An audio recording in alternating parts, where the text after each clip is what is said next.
Selamat sore kepada teman-teman semua dan selamat sore juga kepada Bapak Muhammad Safri Lubis, STMkom. Di sini kami dari kelompok 1 ingin mempresentasikan tugas besar kami dengan judul analisis potensi ancaman dan penyelesaian keamanan dalam mendukung teknologi informasi serta perkembangan hukum cyber melalui visualisasi peta grafis. Untuk itu, kami ingin memperkenalkan diri dulu terlebih dahulu, yang dimana dengan saya sendiri, Desilia Song dengan akhiran NIM 008, ada Immanuel MT Manulang dengan akhiran NIM 036, ada Umar Hilmi dengan akhiran NIM 077, dan ada juga Cut Nabila Putri Ulanti dengan akhiran NIM 090.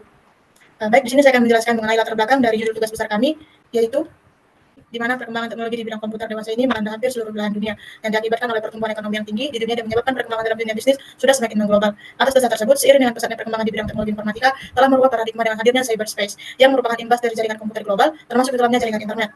Dalam menghadapi ancaman keamanan dalam teknologi informasi, penting bagi organisasi dan juga pemerintah untuk memiliki solusi keamanan yang efektif. Solusi keamanan melibatkan serangkaian langkah dan tindakan yang dirancang untuk melindungi sistem dan data dari ancaman yang ada. Maksud dari tugas laporan ini adalah untuk memberikan pemahaman yang komprehensif tentang perkembangan cyber dan ancaman jaringan dalam teknologi informasi, dan juga serta perkembangan cyber law. Melalui penggunaan peta grafis, laporan ini juga bertujuan untuk memvisualisasikan hubungan antara ancaman keamanan, solusi keamanan, dan peran law dalam melindungi teknologi informasi. Tujuan ini kami buat yaitu ada 7. Yang pertama adalah menganalisis ancaman keamanan dalam teknologi informasi. Yang kedua, mengidentifikasi solusi keamanan. Yang ketiga, memahami perkembangan cyber law. Dan yang keempat, visualisasi perkembangan cyber law. Dan yang kelima, menjelaskan peran cyber law. Dan yang keenam juga memberikan pemahaman komprehensif. Dan yang ketujuh, meningkatkan kesadaran keamanan informasi. Penjelasan selanjutnya akan dijelaskan oleh Immanuel. Pada Immanuel, saya persilahkan. Terima kasih atas kesempatannya moderator. Di sini saya akan menjelaskan dasar teori mengenai definisi keamanan teknologi informasi. Keamanan teknologi informasi merupakan suatu disiplin ilmu yang berfokus pada menjaga data, sistem komputer, jaringan, dan juga infrastruktur teknologi informasi dari ancaman yang dapat merusak integritas, kerahasiaan, dan juga ketersediaannya.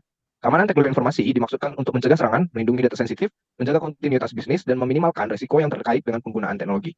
Selanjutnya saya serahkan kepada moderator. Baik, terima kasih Immanuel. Untuk penjelasan selanjutnya akan dijelaskan oleh teman kita, yaitu Umar Hilmi. Pada Umar Hilmi, saya persilahkan. Sebagai moderator, saya akan menjelaskan terkait ancaman keamanan teknologi informasi. Seiring dengan kemajuan teknologi, ancaman teknologi informasi dapat bervariasi dan terus berkembang. Berikut ini adalah beberapa contoh umum dari bahaya yang mungkin terjadi pada keamanan teknologi informasi. Yang pertama itu ada malware, yang kedua ada DOS, yang ketiga ada MLTM, keempat ada phishing, yang kelima ada brute force, keenam ada injection, ketujuh ada penyusupan jaringan, kedelapan ada pencurian perangkat, dan yang kesembilan ada insider. Saya kembalikan ke moderator. Terima kasih Umar Hilmi. Berikut untuk penjelasan selanjutnya akan dijelaskan oleh teman kita, yaitu Cut Nabila. Kepada Cut Nabila, saya persilahkan. Oke, terima kasih kepada moderator. Di sini saya akan menjelaskan keamanan aplikasi pendukung. Aplikasi pendukung di sini dapat mencakup berbagai jenis perangkat lunak seperti sistem manajemen basis data, sistem operasi, server web, perangkat lunak kantor, perangkat lunak kolaborasi, dan banyak lagi. Keamanan aplikasi pendukung sangat penting karena kerentanan dalam perangkat lunak ini dapat dieksploitasi oleh penyerang untuk mendapatkan akses tidak sah, mencuri data, dan merusak sistem. Terima kasih kepada Cut Nabila. Dan untuk penjelasan selanjutnya akan dijelaskan kepada teman kita, yaitu Immanuel. Kepada Immanuel, saya persilahkan. Baik, terima kasih atas kesempatan lagi moderator. Dan di sini saya akan menjelaskan hasil analisa dan pembahasan yang sudah kami kerjakan, yaitu di bagian pertama adalah ancaman dalam bagian-bagian pendukung teknologi informasi. Di sini kami sajikan dalam bentuk peta grafis yang bisa kita lihat di sini. Dan saya akan menjelaskan apa saja ancaman pada bagian pendukung teknologi informasi. Saya mulai dari database. Di sini terdapat beberapa ancaman, yaitu SQL injection, denial of service, brute force attack, pencurian data, penyalahgunaan hak akses, eksploitasi kerentanan keamanan. Untuk bagian pendukung selanjutnya yaitu aplikasi yang dikembangkan. Di sini terdapat beberapa ancaman seperti kerentanan aplikasi, cross-site scripting, dan juga kerentanan API. Untuk bagian pendukung teknologi informasi selanjutnya ada infrastruktur pengguna, di mana ancaman yang terdapat pada infrastruktur pengguna ada phishing, botnet, dan pencurian fisik. Kemudian untuk bagian pendukung teknologi informasi selanjutnya terdapat internet, di mana ancaman yang terdapat di internet itu bisa berbentuk phishing, malware, pencurian data, kompromi kredensial, dan man in the middle. Untuk bagian pendukung infrastruktur jaringan terdapat beberapa ancaman juga, yaitu bencana alam, paket sniffing, dan serangan DDoS. Bagian pendukung teknologi informasi selanjutnya ada SDM, di mana ancaman yang terdapat di SDM ini adalah serangan insider, ketidakpahaman kebijakan, dan kesalahan manusia itu sendiri. Dan pada bagian pendukung teknologi informasi yang terakhir, ada aplikasi pendukung, yaitu malware, ransomware, aplikasi ilegal, dan kerentanan sistem. Itulah ancaman-ancaman yang terdapat pada bagian pendukung teknologi informasi yang sudah kami sajikan dalam sebuah peta grafis. Saya kembalikan kepada moderator. Baik, terima kasih kepada Immanuel. Untuk penjelasan selanjutnya, saya akan serahkan kepada Umar. Kepada Umar ini, saya persilahkan. Baik, terima kasih kepada moderator. Di sini saya akan menjelaskan peta grafis dari berbagai jenis solusi keamanan dalam bagian pendukung teknologi informasi. Yang pertama, saya akan menjelaskan bagian aplikasi pendukung. Yang pertama di situ ada solusi dari antivirus anti malware. Terus yang kedua ada patch management, yang ketiga ada strategi, keempat ada application whitelisting. Terus pada bagian database, yang pertama solusi keamanannya adalah encryption, yang kedua adalah access control, yang ketiga ada regular audit, keempat adalah init validation, dan yang kelima adalah database activity monitoring. Selanjutnya, pada bagian aplikasi yang dikembangkan, itu solusi keamanan yang pertama ada security coding practice, yang kedua ada code review, keempat ada web application, keempat ada penetration testing, dan yang kelima ada security leaders. Selanjutnya pada infrastruktur jaringan, solusi keamanan yang pertama ada firewalls, Terus yang kedua ada intrusion detection atau prevention system atau kita singkat IPS. Terus ada hardening, terus ada network segmentation, VPN, dan regular security assessment. Selanjutnya bagian infrastruktur pengguna. Solusi keamanannya pertama ada endpoint protection, yang kedua ada encryption, yang ketiga ada user training, yang keempat ada mobile device management, dan yang kelima ada two-factor authentication. Yang keenam, pada bagian internet, solusi keamanannya yang pertama adalah secure browsing practice, yang kedua ada anti-phishing tools, dan yang ketiga ada DNS security, keempat ada filtering, dan kelima ada browser security settings. Yang terakhir, pada bagian SDM, solusi keamanannya yang pertama ada security awareness training, yang kedua ada access control, yang ketiga ada monitoring and auditing, keempat ada incident response plans, dan yang kelima ada background checks. Mungkin itu dari penjelasan paragrafis terkait solusi keamanan pada bagian pendukung teknologi informasi. Saya kembalikan ke moderator. Terima kasih. Baik, terima kasih kepada Umar Hilmi. Untuk penjelasan selanjutnya akan dijelaskan oleh teman kita, itu Cut Nabila. Kepada Cut Nabila, saya persilakan. Saya akan menjelaskan perkembangan cyberwall dalam bentuk kata grafis. Di sini perkembangan cyberwall dibagi menjadi tiga skala, yaitu skala internasional, Asia, dan Indonesia.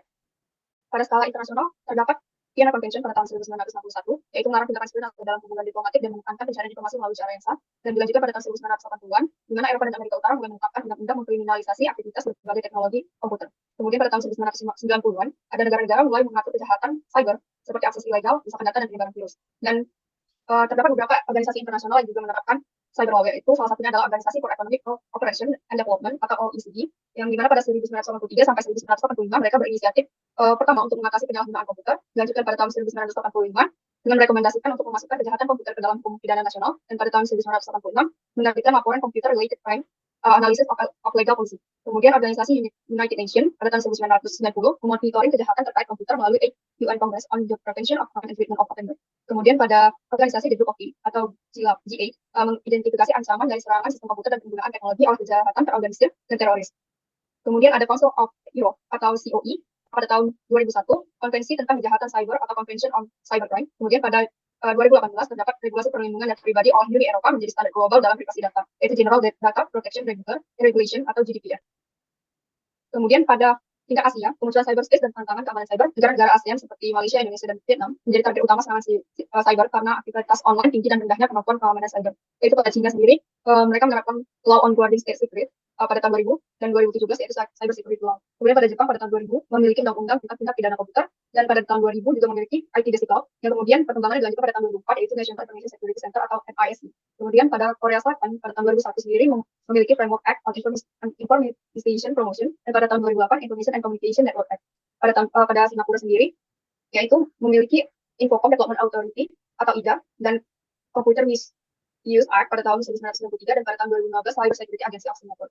Dilanjutkan pada 2018 yaitu Cyber Security Act. Pada Malaysia sendiri pada tahun 1997 memiliki Computer Clearance Act, dan kemudian pada 1998 Communication and Multimedia Act, dan dilanjutkan pada 2010 yaitu Personal Data Protection Act. Kemudian fokus pada era 2020-an yaitu implementasi regulasi dan perlindungan data pribadi lebih ketat di beberapa negara Asia, serta pada ASEAN sendiri mendirikan ASEAN Cyber Security Cooperation Strategy pada 2003. Kemudian terdapat perjanjian-perjanjian penting seperti pada 2021 yaitu Convention on Cybercrime atau Budapest Convention diratifikasi oleh beberapa negara. Kemudian 2011 ada APEC Cross Border Privacy Rules atau CBPR, 2016 yaitu ASEAN Agreement on Cyber Security, dan 2020 ada ASEAN Framework on Digital Data Governance. Kemudian pada tingkat Indonesia, sejarah awalnya adalah pada tahun 1983 di mana kejahatan cyber pertama di Indonesia. Kemudian ada pengembangan regulasi pada tahun 2000 yaitu mulai penyusunan rancangan undang-undang pemanfaatan teknologi informasi dan rancangan undang-undang tanda tangan digital. Kemudian pada 2003 yaitu pembentukan rancangan undang-undang ITE oleh Kominfo, dan pada 2005 ada Depkominfo mengganti nama menjadi RUU ITE. Kemudian pada Undang-Undang Informasi dan Transaksi Elektronik atau UU ITE pada 2008 disahkan oleh DPR, dan kemudian 2016 amandemen penting terkait ujaran kebencian dan pornografi. Kemudian yang terakhir adalah RUU Tindak Pidana Teknologi Informasi atau RUU TPT, yang dimana di sini belum diterbitkan menjadi undang-undang, masih dalam proses pembahasan sejak 2011. Selanjutnya saya kembali ke moderator. Masih kepada Cut Nabila. Baik, di sini kita sudah memasuki di mana ada kesimpulan dan saran. Berdasarkan analisis kami terhadap ancaman ini, serta solusi keamanan dalam ranah teknologi informasi, serta pertimbangan terhadap perkembangan cyber law, kami menyimpulkan bahwa keamanan data dan privasi memiliki peran yang semakin krusial di era digital saat ini. Kami memiliki saran yaitu: 1. Memberikan edukasi tentang pentingnya keamanan dan privasi data kepada organisasi maupun individu. Dan yang kedua yaitu melakukan perawatan rutin sistem untuk mengurangi resiko serangan. Dan yang ketiga, membangun kerjasama antar sektor publik dan swasta dalam melindungi keamanan informasi, termasuk pertukaran informasi dan pengembangan regulasi. Dan yang keempat yaitu memperbarui kebijakan cyber law secara berkala agar relevan dengan perkembangan teknologi. Sekian dari presentasi kelompok kami ucapkan terima kasih.